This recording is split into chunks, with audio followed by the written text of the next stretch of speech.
Halo semua, perkenalkan nama saya Putri Andrea Anita Tarigan. Saya dari kelas AB3B. Di sini saya akan menjawab soal tes 1 saya tentang komunikasi bisnis. Adapun beberapa pertanyaan yaitu yang pertama, apa itu komunikasi dan bagaimana proses komunikasi itu terjadi? Menurut saya, komunikasi adalah suatu proses penyampaian pesan kepada orang lain yang dilakukan oleh dua orang. Dan bagaimana proses komunikasi itu terjadi? Komunikasi terjadi dimulai ketika sender atau komunikator mengirimkan pesan melalui media.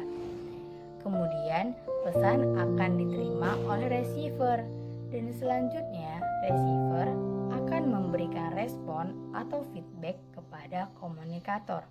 Dan pertanyaan yang kedua, jelaskan kriteria apa saja yang harus dimiliki komunikator dan komunikan. Adapun kriteria yang harus dimiliki komunikator, yang pertama, berpikir sebelum berbicara, yang kedua, berhati-hati dalam menggunakan bahasa, yang ketiga, selalu memperhatikan nada bicara, dan adapun beberapa kriteria yang harus dimiliki oleh komunikan. Yang pertama, berbicara dengan baik. Yang kedua, melakukan kontak mata. Yang ketiga, sekali memberikan pertanyaan tentang apa yang sedang dibicarakan. Dan selanjutnya pertanyaan yang ketiga, apa itu komunikasi verbal dan nonverbal? Komunikasi verbal adalah komunikasi yang berbentuk tulisan dan lisan.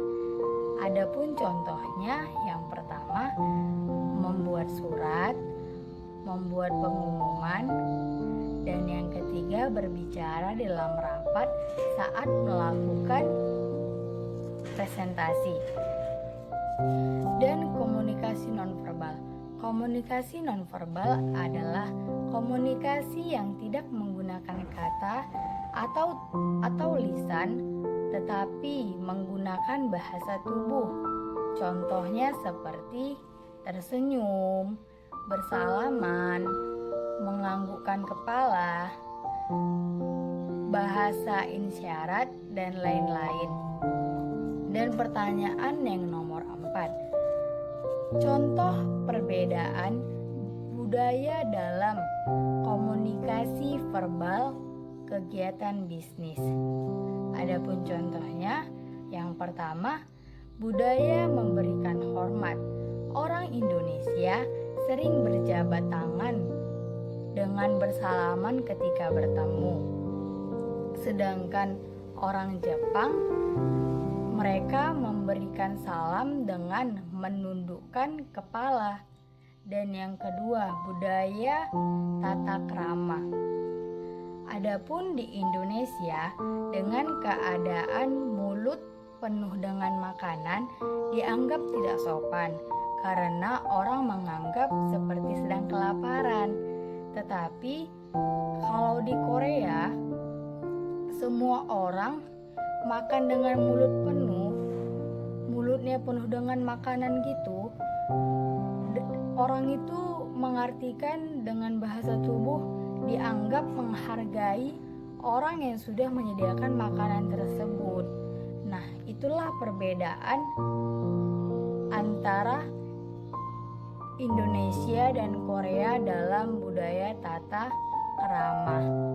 Dan ini saja yang bisa saya sampaikan dalam saya menjawab soal komunikasi bisnis. Saya ucapkan sekian dan terima kasih.